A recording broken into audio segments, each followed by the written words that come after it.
Dear Evan Edinger, today's going to be a good day, and here's why. I'm going to tell you why I love Dear Evan Hansen so much. I find it hard to really like something. For some reason, I find it hard to make that jump from liking something to really loving something, probably because I'm a little embarrassed at how much I love things when I love them. Like, I get so passionate, I'm like, embarrassingly passionate about things, so I try and keep it at the like stage for as long as possible before going like, I just love it.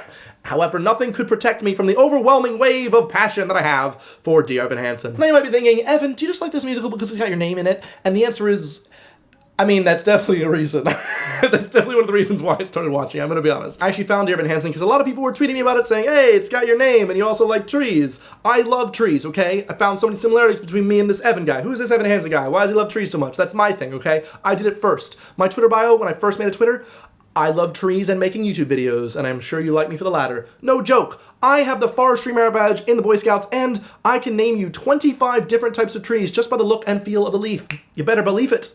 I have all the forest expertise. I hope you're impressed. So yeah, I thought it was really crazy how me and the main character have so many similarities, and so I listened to it. After listening to the soundtrack so many times, which is so good, if you haven't listened to the soundtrack, it's just, the songs are great. It's not like, oh, well, the play's great and the musical songs are okay. No, soundtrack is freaking great. It's good music there. So after listening to it a lot of times, I was really lucky enough to be able to take my mom to see the musical on Broadway in July. Holy crap, whoa, oh my god.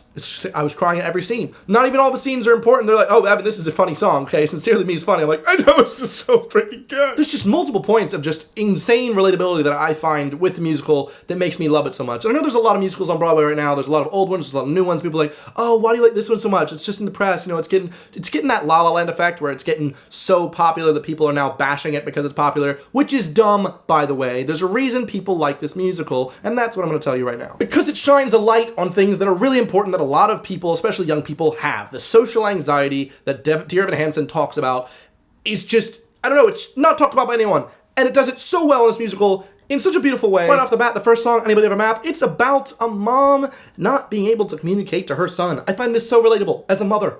I'm not a mother, but you know what? I have one, and I've seen my mom trying as hard as she can to communicate to one of my brothers who's just not listening, who's just in his own world, doing his computer, and she's trying her best to be a mom. It's not really working out. I felt so connected to Connor's mom in that scene. I was just like, oh my gosh, that's why I want to take my mom. I feel like this is one of the most relatable musicals for young adults and for moms, all right? Especially single parents, like where I've come from. Like, oh god dang it, it's so relatable. But then you get to the second song on the musical, oh my frick, this is obviously the single, you know, Waving Through a Window. Owl City covered it. That's one of the reasons why I started listening to the musical, because I was like, oh my god, Owl City! I love Owl City. If you didn't know this, I just really love Owl City. Not a joke. And so when I saw him do it, I was like, whoa, if Owl City likes this musical, I need to get into it, right? Now, Waving Through a Window is the one song. It's singing about his social anxiety. He's afraid to go out and talk to people because he knows that people won't like the parts of him that he doesn't like, that he'll make a mistake and embarrass himself, and then he'll wish that he just went back. You know, if you keep getting burned, you step out of the sun. However, now that he stepped out of the sun, he's watching the world passing by. He's watching people passing by. He's tapping the glass like, I wish I could join, but he knows that if he joins, he's just gonna burn himself. So he's in this weird catch-22, and it's like this social anxiety written into a beautiful song. It's so good and beautiful. And then it comes to this bridge where you can tell that like he's in this state where he's just depressed. He's falling in a forest. No one's around. Will he make a sound? Will his crash even have any reverberation on anyone? No. Will he disappear? If he dies, will he disappear? Will it mean anything to anyone? It's a scary and sad thought to come up to the second song of a musical. It's talking about if he kills himself, will anyone even care? Holy crap. That part of the song is then sent through the rest of the musical as a refrain, and it's really important later on, but it's just, oh my gosh. Basically, he had fallen out of a tree, presumably, over the summer, and he had broken his arm, and so that's the aside, like when he's falling and there's no one around, he needs a friend. And then it leads right into the next song, where he fabricates a story where it wasn't just him alone, he had this person there, this friend, where when he had fallen, this friend was there for him. And you can tell throughout the song, he begins to believe his own story, and it almost lifts him up. He's like, it was nice. I had a friend that was there for me, and we were friends, and it was nice, and I was able to go to the hospital. It's very nice. Then after one of the musical's really funny numbers, Sincerely Me, we go into Requiem, a song that just messes me up, man. It is such a sad song. If you've been watching my channel for over a year, you'll know that in October, my dad passed away, and I made a video about that. And if you've listened to Dear Evan Hansen, if you listened to Requiem, and you've watched my video, you might know why. I find that song so relatable because when my father passed away, I didn't know how to deal with it. I was like, I have all these negative memories here. I have so many negative memories. Why am I going to try and remember you in a positive way? Why am I going to mourn this and be sad? You know, you were a monster to me in a way. Like, just like Laura Dreyfus is saying, the sister was like, why am I trying to mourn this guy? I'm not going to have a freaking requiem for this guy. I don't freaking, he was abusive to me. Why would I care? And that's meant so much to me, that one song, because I went through all those emotions as well. Then again, how this musical is way too relatable. Jizu. Then after a weird and funny love song, we get to two important songs to end out the act. A song about the fact that no one deserves to disappear. No one deserves to just live their life, and if they die, they're gone. No one remembers them. No one deserves that, and everyone deserves the right to be found. If you're like falling in a forest and no one's around, you will have someone to find you. Everyone needs a friend, and it's such a good message to anyone that's suffering from depression or anxiety, and it's such a nice thing to have in a musical. It's so great. It's such a good message of positivity, and oh god, it's so good when they end up going on stage and the whole chorus is singing "You Will Be Found." I'm getting emotional as there's so much going on stage, and that's when you see Evan's lie is getting so big at this point. It's getting huge, and as a viewer, you're like, when is this going to crash? It's stressing me out. This lie is going to be so embarrassingly bad when it crashes. And with the second act, we jump into a song that a lot of Dear Evan Hansen fans don't really like that much, To Break in a Glove, but I think it's really important to show the relationship that Evan has with this new family.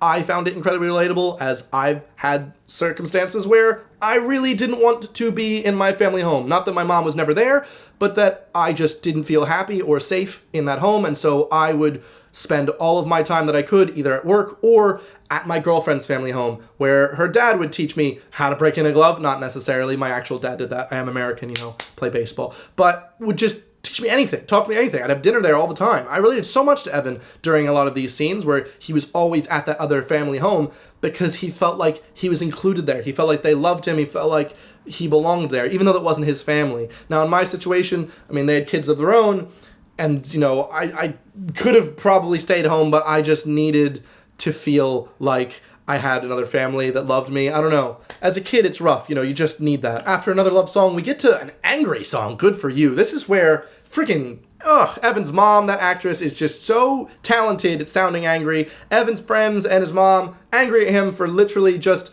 taking everything that he wanted and abusing his other relationships in a way. Like his mom, I can totally see where she's coming from, where she's been working 2 jobs to try and put food on the table for this kid, and now he's like, I mean, I've just gone to another family who's rich, who can provide all these things that you can't.